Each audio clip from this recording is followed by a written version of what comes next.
Film एक cruise जहाज पर शुरू होती है जहां दो लोग अपने छोड़े गए भोजन को खाने के लिए एक कुत्ते को अपमानित करते हैं। एक बुद्धिमान बूढ़ा आदमी इस पर ध्यान देता है और गरीब कुत्ते को बुरे लोगों से बचाता है। कर्मचारियों में से एक ने कुत्ते की जान बचाने के लिए उसे धन्यवाद दिया। बूढ़ा तब निराशा व्यक्त करता है, इस बारे में विलाप करते हुए कि कैसे मनुष्य हमेशा एक दूसरे के प्रति शत्रुतापूर्ण होते हैं और यह कि हम एक दूसरे को चोट पहुंचाने के 1000 तरीकों के साथ आते रहते हैं। इसके विपरीत कुत्ते अपने मालिकों के प्रति अटूट वफादारी और स्नेह प्रदर्शित करते हैं। वे बिना शर्त प्यार प्रदान करते हैं, अच्छे समय और बुरे दोनों में आराम और साहचर्य के स्रोत के रूप में सेवा करते हैं। वह अपने पिता वोल्कोव द्वितीय विश्व युद्ध के दौरान एक सोवियत सैन्य पायलट और उसके कुत्ते साथी प्रिंस को एक कहानी बताना शुरू कर देता है। बूढ़ा आदमी उस समय को याद करता है जब उसके पिता को एक बार प्रिंस ने जर्मन जासूस से बचाया था।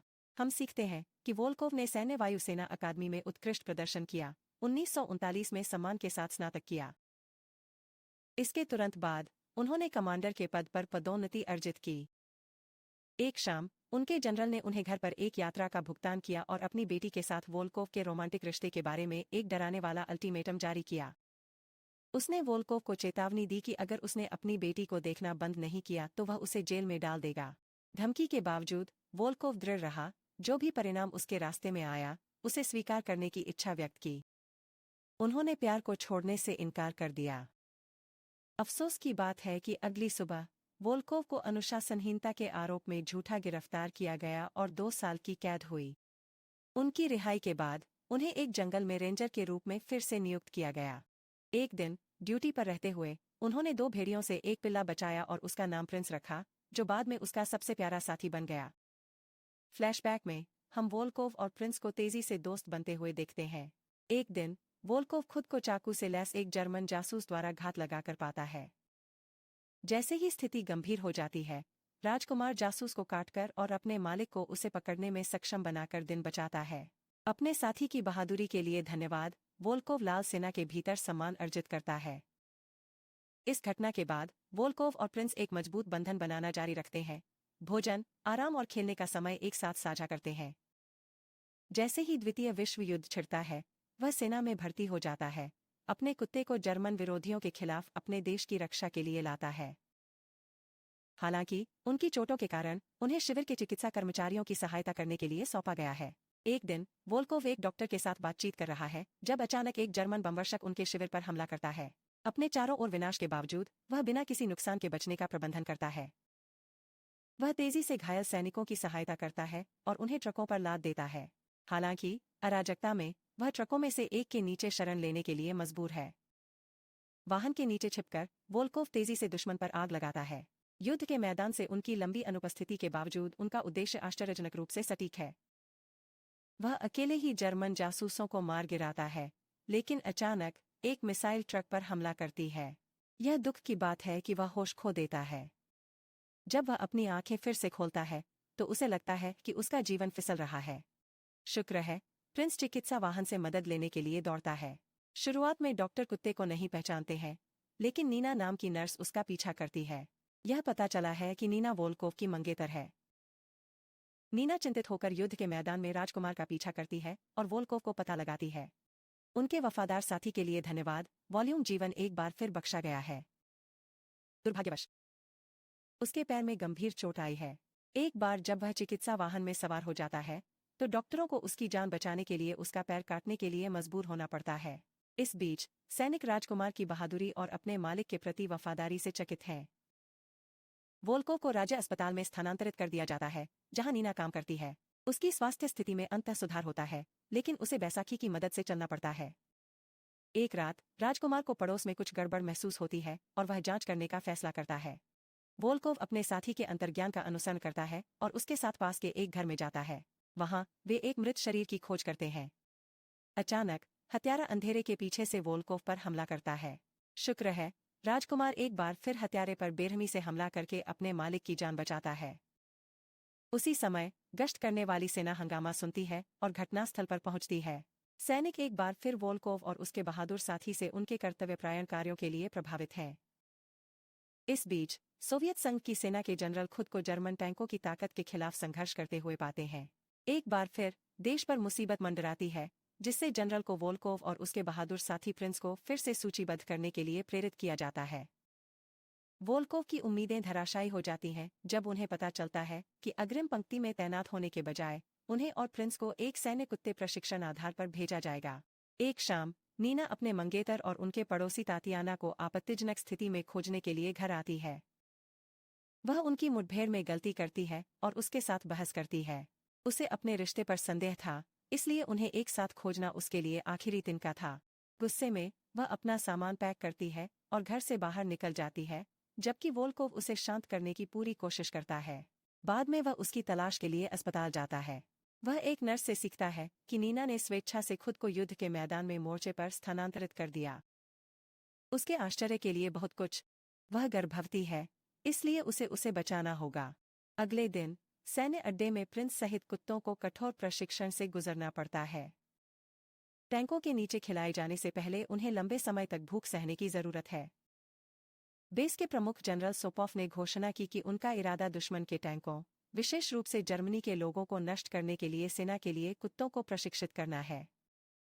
हालांकि यह क्रूर कृत्य कई कुत्ते के मालिकों को नाराज करता है, क्योंकि यह उनके पालतू जानवरों के लिए एक आत्मघाती मिशन होगा।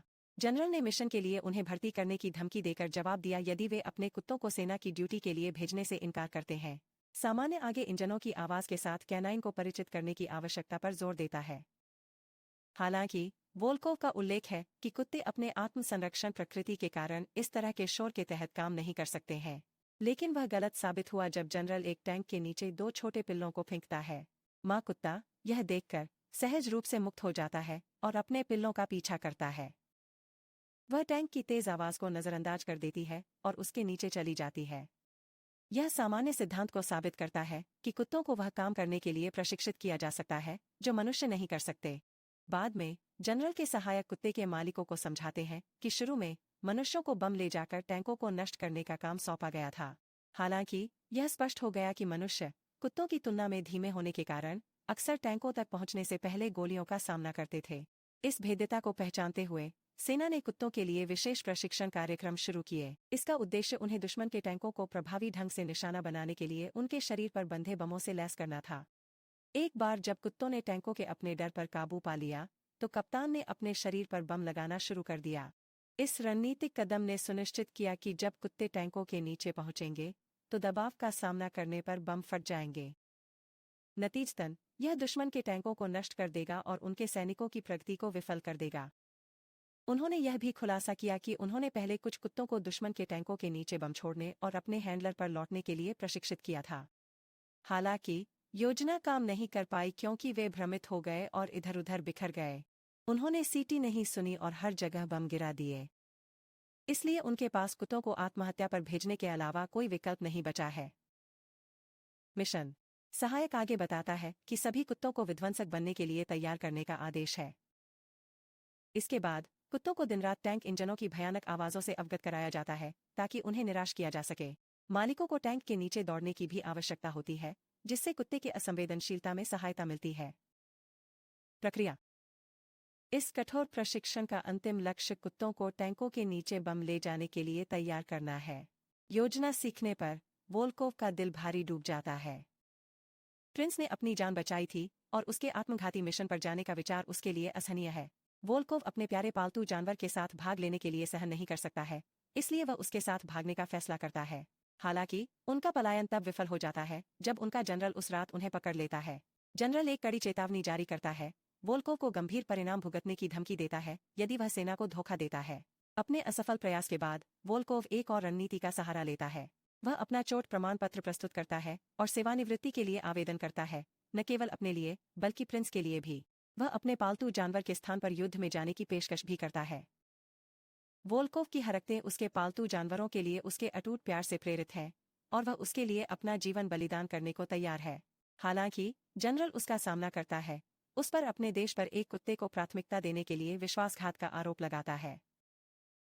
निराश वोल्कोव अपने कमरे में पीछे हट जाता है, उदासी और क्रोध से अभिभूत। हताशा के एक फिट में वह अपने साथ वस्तुओं को तोड़ना शुरू कर देता है। पैसा की हंगामा सुनकर उसका पड़ोसी तातियाना वोल्कोव को समर्थन देने के लिए कमरे में जाता है। वह उन्हें अपने देश की गंभीर स्थिति की याद दिलाती है और इस बात पर जोर देती है कि हर व्यक्ति वीरता के साथ इसका बचाव करने का प्रयास कर रहा है। तातियाना बताते हैं कि प्रिंस केवल एक पालतू जानवर नहीं है, बल्कि एक साहसी सैनिक है जो अपनी मातृभूमि की रक्षा के लिए समर्पित है।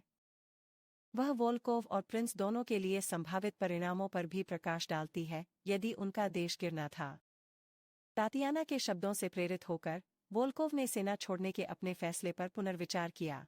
वह अपने साथियों के साथ खड़े होने का संकल्प करता है, स्थिति की गंभीरता और अपने देश की रक्षा के महत्व को समझता है। अगले दिन प्रशिक्षण के दौरान वह जनरल के हाथ से कुत्ते का खाना छीनता है और एक टैंक की ओर भागता है। अपने कार्यों को देखकर राजकुमार सूट का पालन करता है और टैंक के नीचे भागता है। हालांकि कुत्ता भोजन खाने की इच्छा से प्रेरित नहीं है, बल्कि केवल अपने मालिक के जीवन की रक्षा के लिए अपने दृढ़ संकल्प से प्रेरित है। राजकुमार के समर्पण को देखते हुए जनरल तैनात करने का फैसला करता है। रणभूमि। अगले दिन युद्ध के मैदान में वोल्कोव और बाकी लाल सेना खुद को संभालते हैं, क्योंकि वे जर्मन सैनिकों और 4 चुनौतीपूर्ण टैंकों के एक समूह का सामना करते हैं। तभी जनरल को जर्मन टैंक की प्रगति को रोकने के इरादे से कुत्तों को बम संलग्न करने का आदेश मिलता है।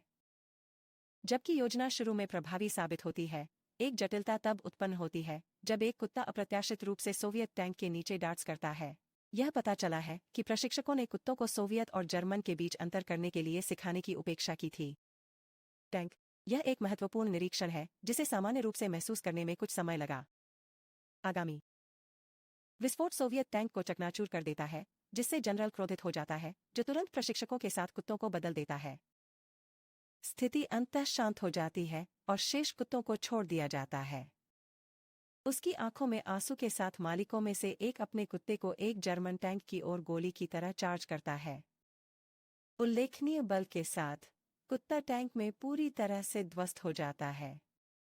लेकिन इस प्रक्रिया के दौरान खुद को मारने के लिए भी दुख की बात है। जबकि सामान्य टैंक के विनाश पर आनंदित होता है, कुत्ते का ट्रेनर दुख से उबर जाता है। वह अपनी मुट्ठी कसकर बंद कर लेता है, क्योंकि वह अपने प्यारे पालतू जानवर को इस तरह के भाग्य से मिलते हुए देखने में असमर्थ है। जैसे जैसे युद्ध बढ़ता है, सामान्य के आदेश पर युद्ध के मैदान में अधिक सैन्य कुत्तों को तैनात किया जाता है। कुछ ही क्षणों में उन्होंने दूसरे जर्मन टैंक को सफलतापूर्वक नष्ट कर दिया। जनरल तब दूसरे कुत्ते को भेजकर तीसरे टैंक को बाहर निकालने का लक्ष्य रखता है। हालांकि तीसरा मालिक इस तरह से अपने कीमती कुत्ते की बलि नहीं दे सकता। आदेशों की अवहेलना करते हुए वह पालतू जानवर के शरीर से बम निकालता है और खुद टैंक की ओर चार्ज करता है। उनके प्रयासों के बावजूद मनुष्य कुत्तों की गति का मुकाबला नहीं कर सकता है, और जैसे ही वे करीब आते हैं, मालिक को जर्मन सैनिकों द्वारा गोली मार दी जाती है। त्रासदी को सामने आते हुए सामान्य मालिक को बचाने के लिए दौड़ता है, लेकिन खुद को घायल कर लेता है। घायल मालिक जमकर लड़ता है, क्योंकि वह बहादुरी से टैंक के नीचे जाता है और बलिदान देता है।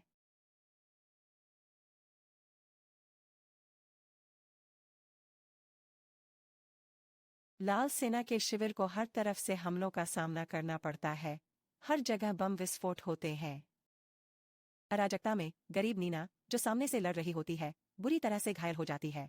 वोल्कोव उसे नोटिस करता है और उसे बचाने के लिए अपना साहस इकट्ठा करता है। वह जर्मन दुश्मनों का सामना करने का फैसला करता है, लेकिन दुर्भाग्य से लड़ाई में वह घायल भी हो जाता है। इस मुश्किल घड़ी में प्रिंस अचानक गोलियों की बारिश के बीच आगे की ओर भागता है और सीधे जर्मन टैंक से टकरा जाता है। ठीक उसी तरह प्रिय कुत्ता आखिरी जर्मन टैंक को नष्ट करने के लिए खुद को बलिदान कर देता है। वोल्कोव, नीना और पूरे सोवियत शिविर को बचाता है। आखिरकार वोल्कोव प्रिंस की बहादुरी को श्रद्धांजलि देते हुए बड़े सम्मान के साथ सेवानिवृत्त होता है। फिल्म वर्तमान समय में वापस आ जाती है, जहां बूढ़ा आदमी वोल्कोव का बेटा अपने पिता की कहानी दर्शकों के साथ साझा कर रहा है। उनमें से एक पूछता है कि उसके माता पिता के साथ क्या हुआ। हम सीखते हैं कि उनकी मां नीना की प्रसव के तुरंत बाद मृत्यु हो गई, जबकि उनके पिता वोल्कोव 1945 में लापता हो गए। तात्याना वह थी जिसने उसे अनाथालय में पाया था और उसे एक बेटे की तरह पाला था। वे मंगोलिया चले गए और शांतिपूर्ण जीवन व्यतीत किया। यह पता चला है कि तातियाना ने बूढ़े आदमी को युद्ध के दौरान अपने पिता और उसके पालतू जानवरों के महान प्रयासों की कहानी बताई। जब तातियाना की मृत्यु हो गई, तो वह अपनी मातृभूमि में रूस वापस चले गए, जहां उनके माता पिता ने देश की अधिक भलाई के लिए अपने जीवन का बलिदान दिया।